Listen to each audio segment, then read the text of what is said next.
Good morning my dear student. जैसा कि बेटा हम लोग ऑर्गेनिक केमिस्ट्री पढ़ रहे हैं, पेपर नंबर 2, ठीक है, BSc BEd second year. Okay बेटा, पहली यूनिट स्टार्ट की थी, इसमें स्ट्रक्चर और बॉन्डिंग पार्ट पढ़ रहे थे तो लोग, ठीक है ना। क्योंकि बेटा हम लोग ये जो टॉपिक है मैं इसलिए पढ़ा रहा था लोगों को, क्योंकि आगे जो अब हम तुमको पढ़ाऊंगा वो इनका सबका यूज आएगा। यानी कि जो बच्चा बेटा इन सब कॉन्सेप्ट को सीख जाएगा वो ऑर्गेनिक के सीखने के पहले पायदान पे खड़ा हो जाएगा। तो जो बच्चा सोच रहा है कि यार सर मैं जो है वीडियो डाल दिया अब मैं कभी भी देख सकता हूँ, बेटा ऐसा नहीं। और मैंने बोला था कि आप मैक्सिमम से मैक्सिमम इंटरेक्ट करने की कोशिश करिए, अगर समझ में आ रहा तब भी, लेकिन जो चीजें आगे आएंगी तभी आपको प्रॉब्लम आएगी। अगर कहीं भी कोई प्रॉब्लम आ रही बेटा तुरंत जो है मेरे पास व्हाट्सएप करिए, ठीक है ना, या स्क्रीनशॉट भेजिए कि कहाँ पे आपको प्रॉब्लम आ रही है। ओके बेटा, ठीक है। तो देखो अपन लोगों ने जो है बंध के टाइप पढ़ लिए थे। आणविक जो है परमाणुविक बंध चल रहा था। परमाणुविक बंध में क्या क्या हो गया था बेटा?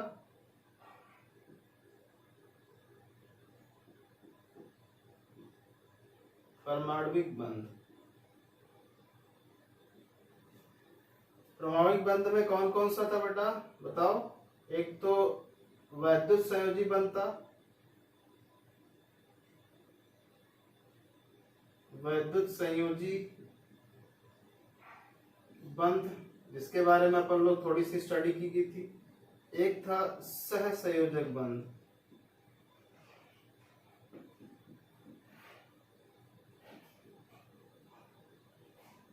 और तीसरा था बेटा उपसहसंयोजक।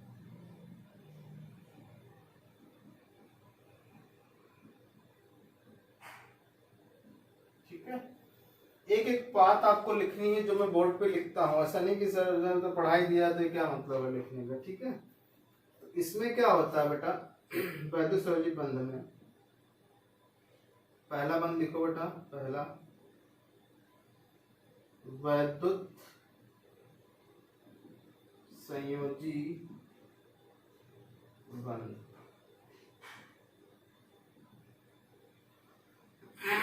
वैद्युत संयोजी बंध देखो क्या होता है, परिभाषा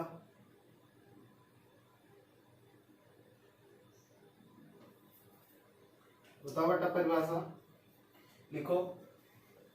यह बंध दो या दो से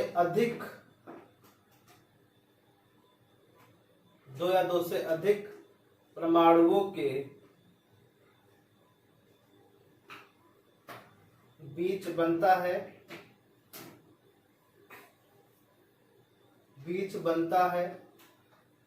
इस बंध में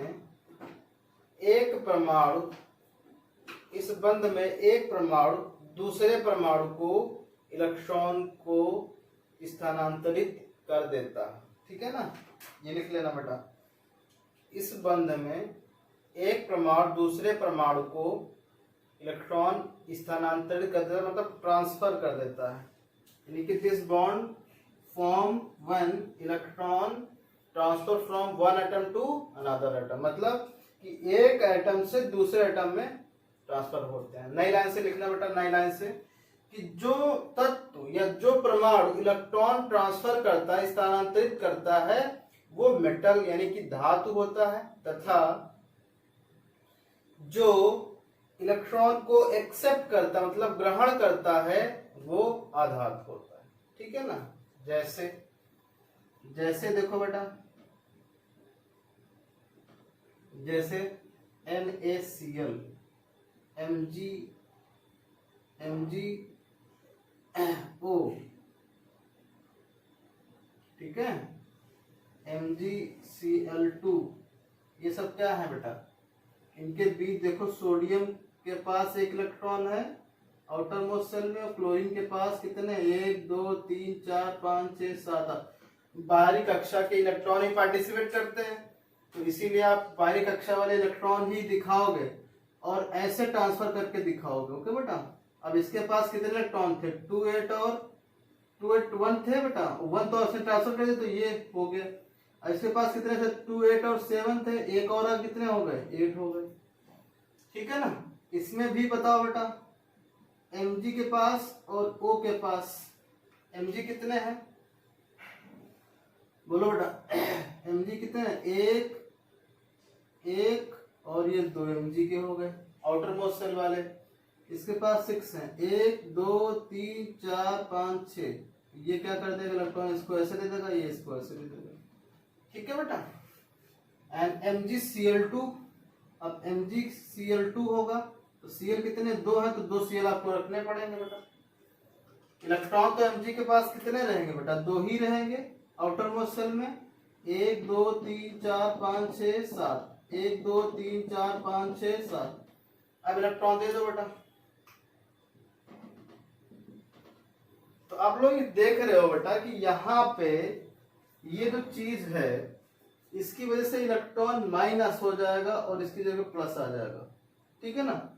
यहाँ माइनस, यहाँ प्लस, +2 यहाँ -2, ओके बेटा।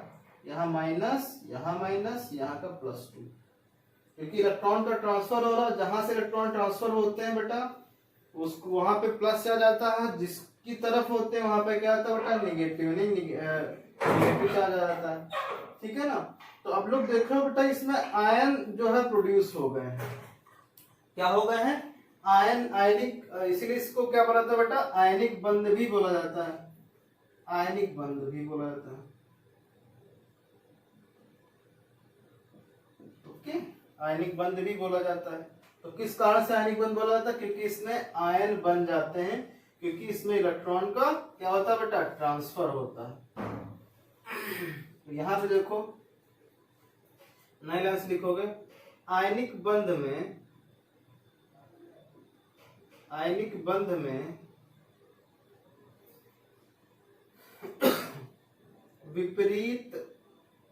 विपरीत आवेशित आयन उत्पन्न हो जाते हैं, विपरीत आवेशित आयन उत्पन्न हो जाते हैं, जिससे दोनों परमाणुओं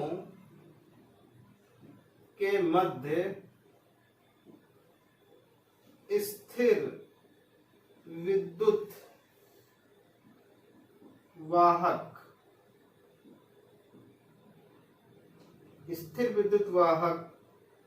आकर्षण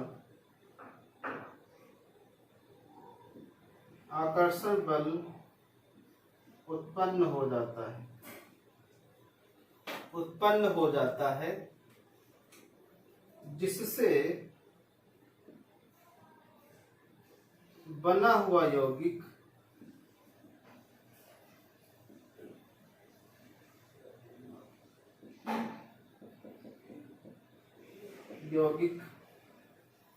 जिससे बना हुआ यौगिक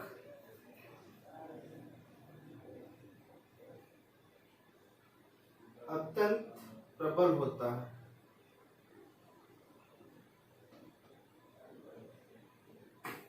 अत्यंत प्रबल होता है, क्योंकि विपरीत आवेशित आयन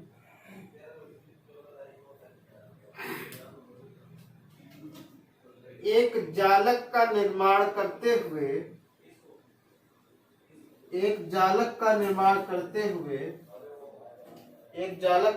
करते हुए एक दूसरे से जुड़े रहते हैं। जैसे अगर मैं तुमसे बात करूं बेटा, NaCl जालक क्या होता है बताओ।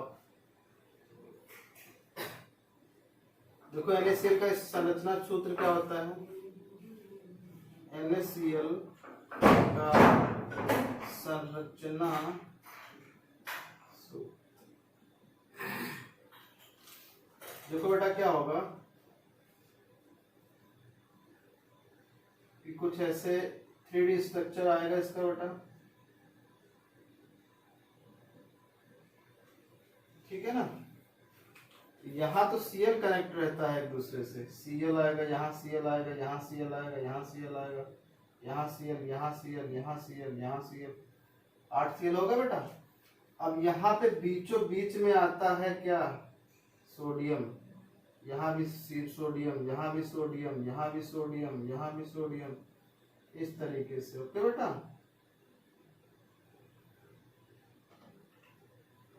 ठीक है ना। तो एक सोडियम कितना होता है बेटा, 6 अदर क्लोरीन से क्या होता है, घिरा रहता है। ये कहाँ है बेटा, ये ऊपर है, मतलब ये आगे की तरफ, और ये क्या है, नीचे। ठीक है, ऐसे ही एक Cl कितने 6 सोडियम से घिरा रहता है। तो ये संरचना हो जाती है, और संरचना इतनी स्ट्रांग होती है जिसके परिणाम स्वरूप, ठीक है ना, भौतिक गुण क्या होते हैं,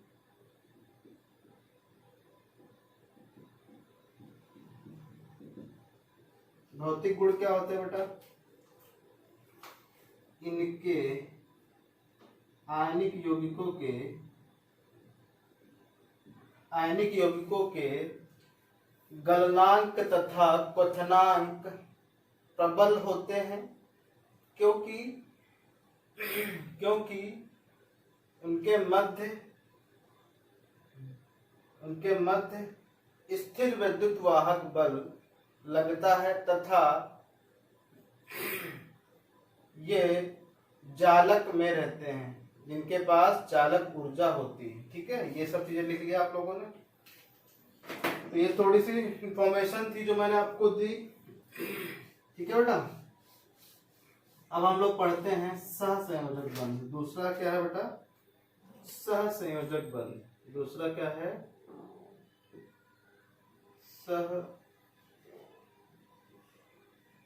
सहसंयोजक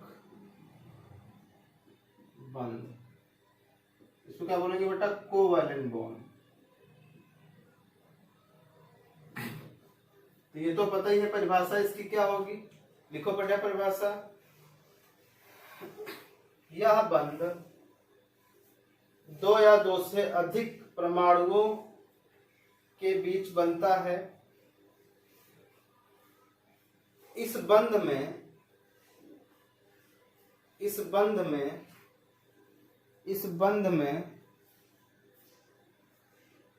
में परस्पर इलेक्ट्रॉनों की साझेदारी होती है। इस बंध में परस्पर इलेक्ट्रॉनों की साझेदारी होती है, देखो साझेदारी होती है,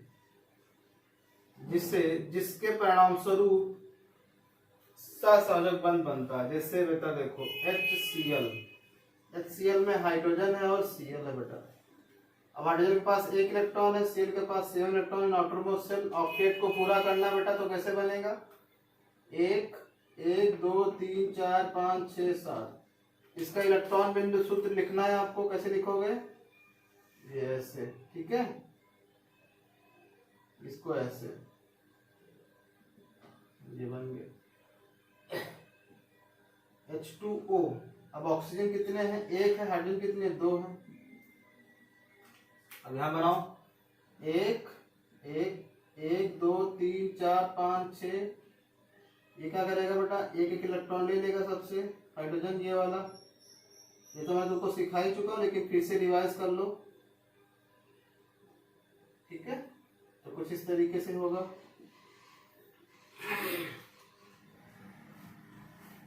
ठीक है,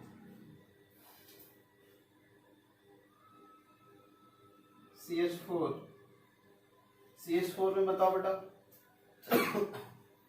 CH4 में क्या होगा, ये कार्बन होगा, और उसके पास हाइड्रोजन कितने होंगे वो देख लो।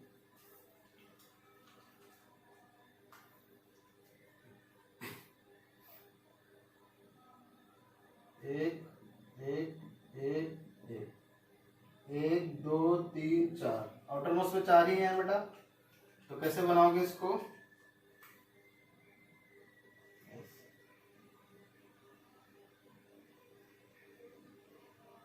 ये बन गया।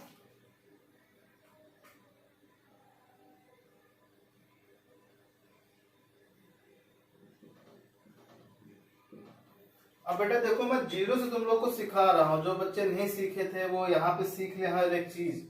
क्योंकि ऑर्गेनिक में इस सबका काम आएगा, मैं बहुत बार कह रहा हूँ। ओके बेटा, आपको ये सीखनी है सारी चीजें अच्छे से।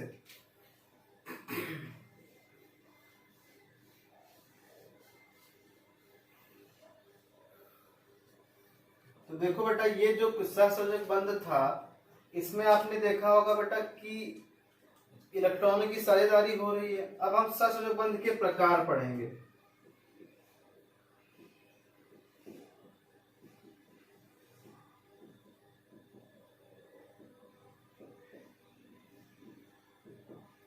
पहला होगा बेटा एकल बंध, एकल बंध सहसंयोजक बंध, एकल बंध, एकल बंध सहसंयोजकता।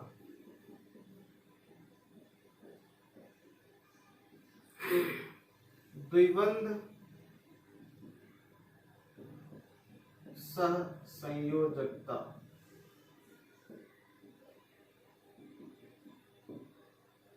त्रिबंध, त्रिबंध सहसंयोजकता, त्रिबंध सहसंयोजकता, एकल बंध, द्विबंध और त्रिबंध सहसंयोजकता। एकल बंध क्या होगा बेटा? पहला पॉइंट, एकल बंध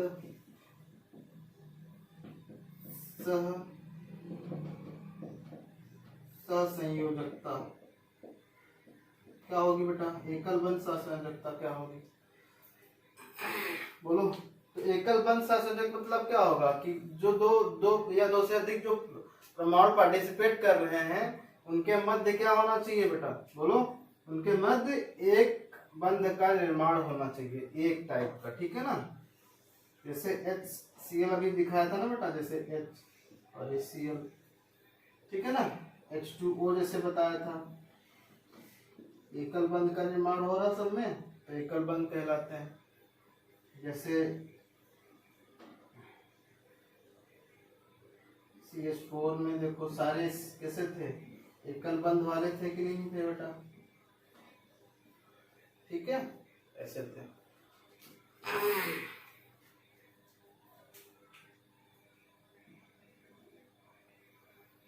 ठीक है। द्विबंध में क्या होगा बेटा? द्विबंध बताओ आप लोग।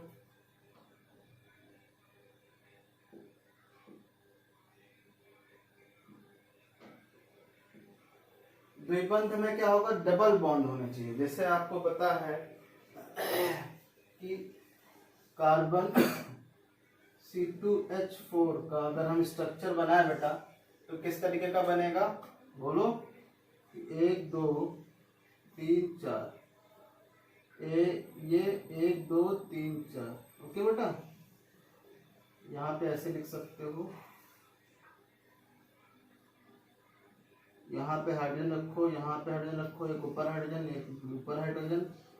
अब दो कार्बन कैसे बनाएंगे बेटा, बताओ आप लोग।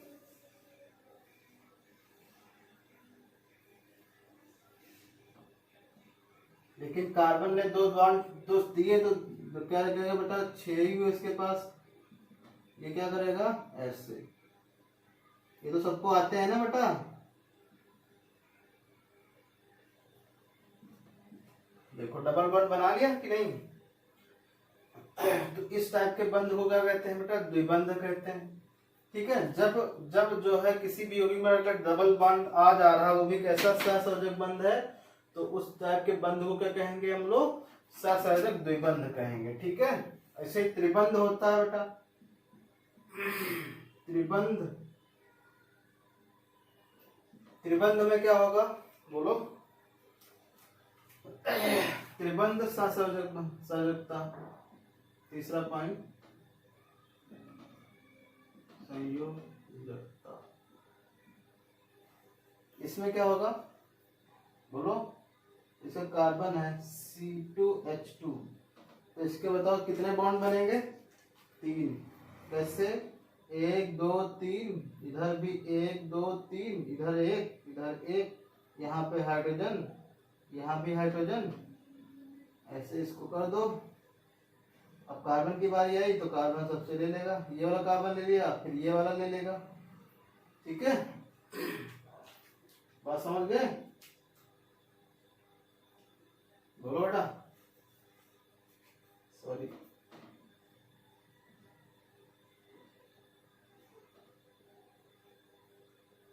तो ये देखो ये ट्रिपल बॉन्ड, यानी संयोजकता के बंध कितने टाइप के होंगे? 3 टाइप के। कौन कौन से? एकल बंध, द्विबंध, त्रिबंध। तो एकल बंध में क्या होगा? जब तत्वों के मध्य कैसा हो रहा होगा बेटा? बोलो। जब तत्वों के मध्य सिंगल बॉन्ड बन रहा होगा। और द्विबंध वाले कौन से होंगे? जो तत्वों के मध्य दो इलेक्ट्रॉनों का शेयरिंग हो रही हो। अगर त्रिबंध कब होगा बेटा? जब इलेक्ट्रॉनों के मतलब तत्वों के मध्य 3 इलेक्ट्रॉन की साझेदारी हो रही। 3 इलेक्ट्रॉन का लगा मतलब ये जैसे 2 इलेक्ट्रॉन इस टाइप के 3, ऐसा नहीं कि अलग अलग 3 है। ठीक है बेटा।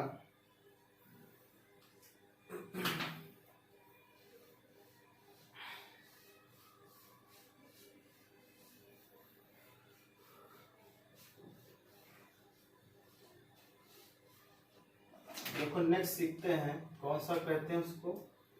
ये भौतिक गुण।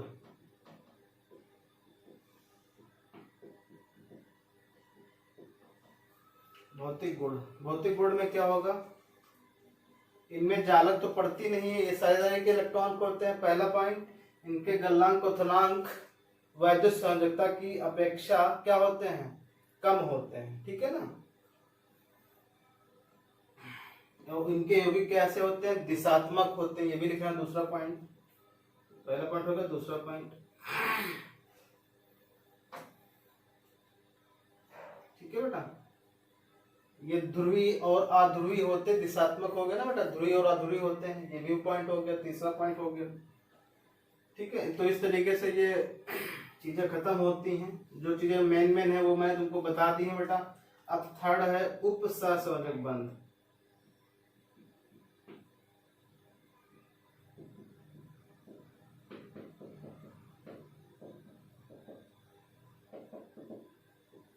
देखो बेटा, इसमें लिखो, यह एक विशेष प्रकार की सहसंयोजकता होती है।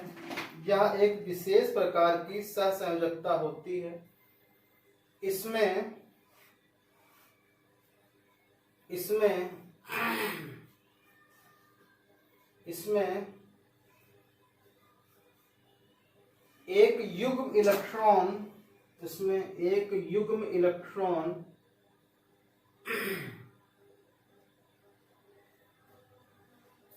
को दिया तथा लिया जाता है।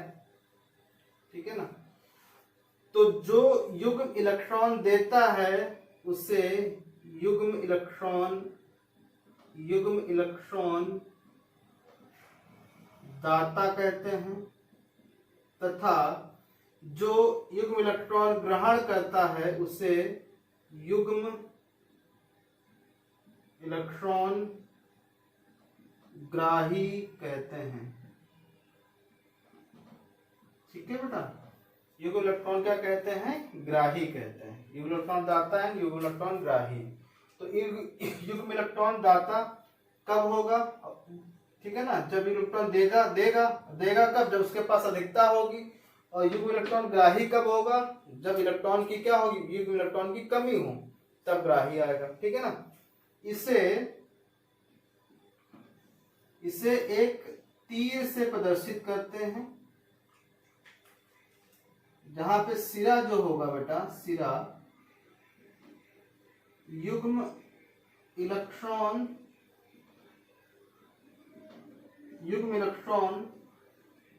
दाता, युग्म इलेक्ट्रॉन ग्राही को प्रदर्शित करता है। और ये क्या होगा बेटा? जिसको कहते हैं पुच्छ। युग्म इलेक्ट्रॉन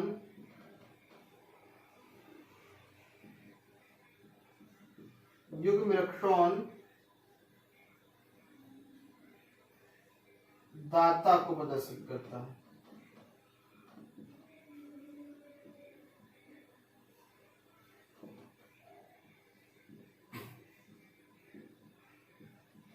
ठीक है, बात समझ गए बेटा। तो ये सहसंयोजकता थी, उप सहसंयोजकता थी बेटा। अब इसमें देखो कैसे बनाते हैं। जैसे मैंने तुमसे बोलो बेटा कि HNO3 का स्ट्रक्चर बनाओ, चलो तो HNO3 का स्ट्रक्चर कुछ ऐसे बनेगा, एक H O N, ये युग्म इलेक्ट्रॉन, ये डबल बॉन्ड ऐसे। तो इसमें देखो single bond, double bond and उप सहसंयोजक यौगिक आ गया। ठीक है बेटा, ये कैसे बना या लोग देख ही लो। यहाँ पे 6 इलेक्ट्रॉन होंगे बेटा, यहाँ पे 1 इलेक्ट्रॉन होगा, यहाँ पे कितने होंगे 5 होंगे, तो 5 हो गए, यहाँ पे 6 हो गए, 1 2 3 4 5, 1 2 3 4 5 6, इसके पास भी 1 2 3 4 5 6, कुछ ऐसे होंगे ना। एक मैं बना के बता दे रहा हूँ, जैसे आपको H2SO4 का स्ट्रक्चर बनाना बेटा, तो कैसे बनाओगे बताओ। सल्फर को बीचों बीच में रखोगे ऐसे, ऑक्सीजन को ऐसे, हाइड्रोजन को ऐसे, ऑक्सीजन को ऐसे, हाइड्रोजन को ऐसे, और ऑक्सीजन यहाँ यहाँ। ठीक है ना, ये तो सबको बनाना आता ही है। ठीक है, तो देखो 1 2 3 4 5 6, 1 2 3 4 5 6, 1 2 3 4 5 6, 1 2 3 4 5 6। हाइड्रोजन की आवश्यकता पूरी करा दो बेटा पहले तो, फिर इस ऑक्सीजन की, ऑक्सीजन इसको एक दिया तो इससे ले लेगा, और इससे एक ले लेगा, इससे एक ले लेगा, और इससे ले लेगा एक। सल्फर ने एक इलेक्ट्रॉन दिया तो सल्फर ने एक इलेक्ट्रॉन लेगा बेटा।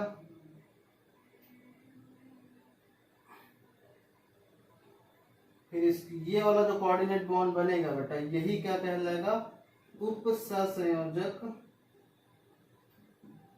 उप सहसंयोजक बंध। ओके, ठीक है जी। चलो अब आपको मैं होमवर्क दे रहा हूं, जो आपको बनाना है बेटा सारे बंद HW, और बना के मेरे पास भेजना है, नहीं तो समझ लो नंबर तुम्हारे 30 नंबर कितने मिलेंगे तुमको, याद रखना है चीज। ठीक है ना।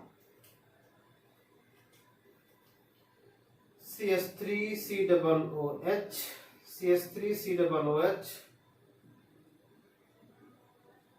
C6C2H6, CCl4, HCOOH, H3PO3, H3PO4, PCl3, NH3, CO2,